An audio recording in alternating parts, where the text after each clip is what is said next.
سنبل kitchen میں کھانا بنا رہی ہوتی ہے تو ادھر سے اس کی ساس اور اس کی نندیں آ جاتی ہیں۔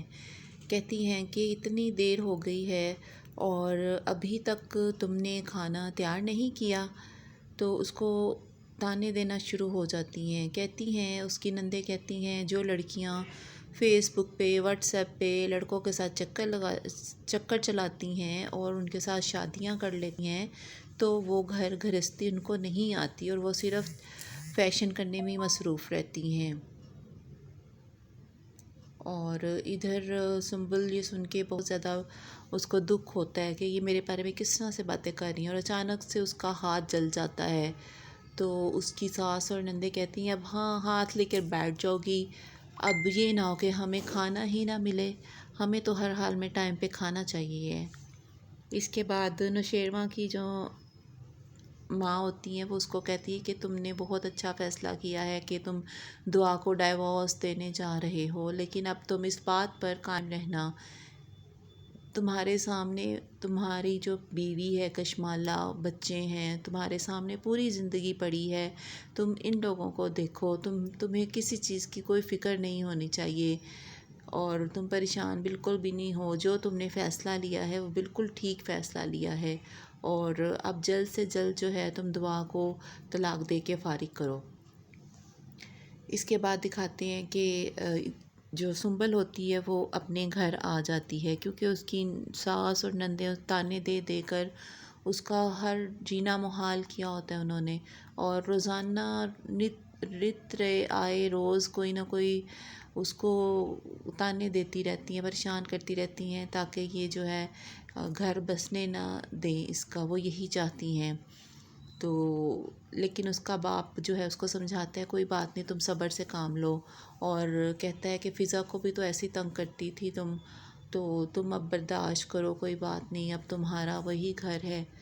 تم وہاں جاؤ۔ تو اس کی اماں کہتی ہے اس کا ذکر کہاں سے آ جاتا ہے، تو اس کا جو ہے سرفراز سامنے آتا ہے تو کہتا ہے مجھے دیکھ کے ان کو فضا یاد آ جاتی ہے، تو میری بہن کے ساتھ کوئی زیادتی کرے تو میں یہ برداشت نہیں کروں گا۔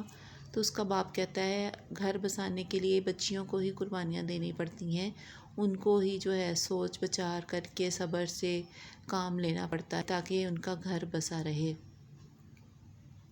سرفراز کہتا ہے آپ تو بس ہمیشہ صبر صبر کا ہی نام لیتے رہا کریں۔ اس کے بعد جو ہے کشمالہ جعفر کو بلاتی ہے، تو جعفر آتا ہے اور کہتا ہے کہ آپ نے مجھے یاد کیا، تو کشمالہ اس کو کہتی ہے کہ میں نے جو تمہیں کام کہا تھا کہ ڈائیورس کے پیپر بنوانے تھے، نوشیروان بھی راضی ہے، نوشیروان نے بھی تمہیں کہا تھا کہ ڈائیورس کے پیپر ریڈی کرواؤ۔ تو جعفر کہتا ہے کہ جو لائر ہے وہ شہر سے باہر گیا ہوا ہے، تو کچھ دن میں وہ واپس آئے گا تو پیپر ریڈی ہو جائیں گے۔ کشمالہ کہتی ہے کہ اس کا کوئی اسسٹنٹ نہیں ہے تو اس سے پیپر بنوا لو، تو کہتی ہے کہ اگر تم نے کوئی بھی گڑبڑ کرنے کی کوشش کی جعفر تو میں تمہیں اچھی طرح سے دیکھ لوں گی، یاد رکھنا تم میرے ساتھ کوئی گڑبڑ نہ کرنا۔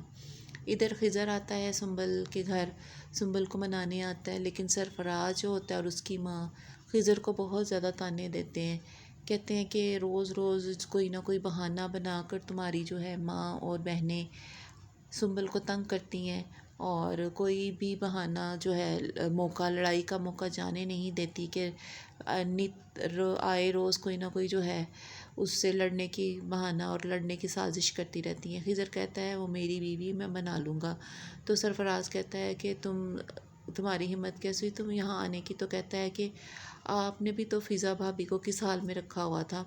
تو اب آپ کیوں پریشان ہو رہے ہیں، کس چیز کا آپ کو دکھ ہے۔ تو یہ سن کے وہ چپ ہو جاتے ہیں اور تھوڑا سا لڑائی جھگڑا بھی ہوتا ہے۔ اس کے بعد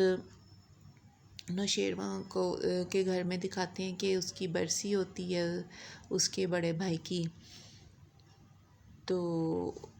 وہ اماں کہتی ہے کہ اب حویلی بھی جانا ہے، برسی ہے اور قرآن خوانی وغیرہ بھی کروانی ہے، لیکن نوشیروان بھی ابھی طبیعت اس کی ٹھیک نہیں، تو ہم اس کو اکیلا چھوڑ کر نہیں جا سکتے ہیں۔ تو یہ اماں اپنی بہو سے کہتی کشمالہ سے کہ تم نے سارے انتظامات دیکھنے ہیں اور کوئی کسر نہیں رہنی چاہیے، یہاں پر ہی ہم کروا لیں گے قرآن خوانی۔ تو وہ لوگ کہتے ہیں چلو یہ ٹھیک ہے، اور حویلی میں بھی فون کر دیں گے کہ وہاں بھی انتظام کر لیا جائے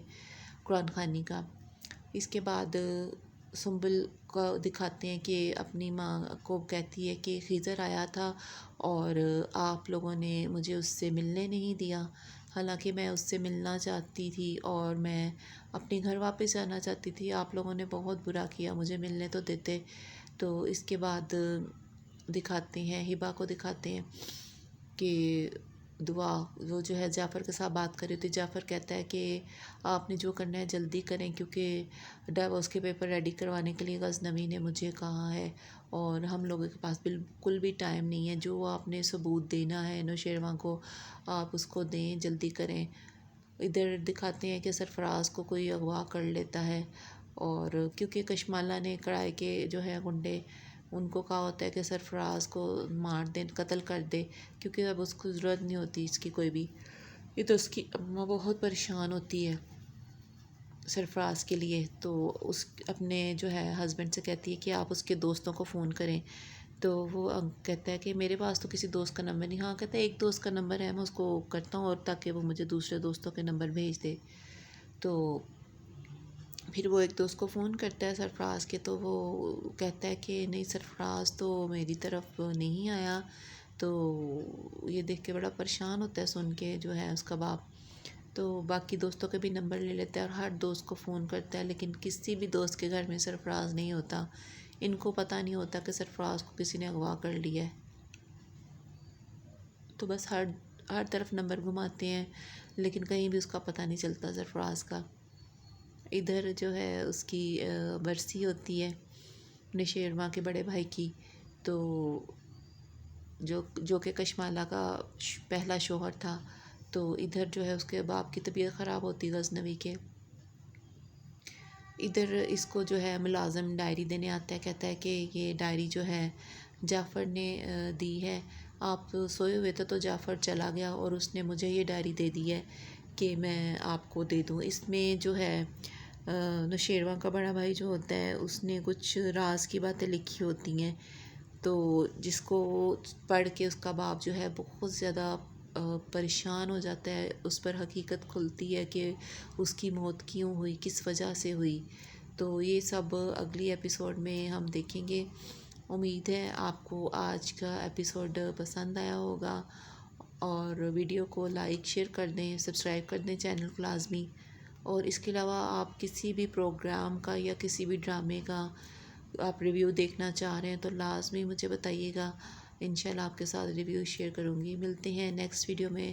تب تک کے لیے اللہ حافظ، ٹیک کیئر۔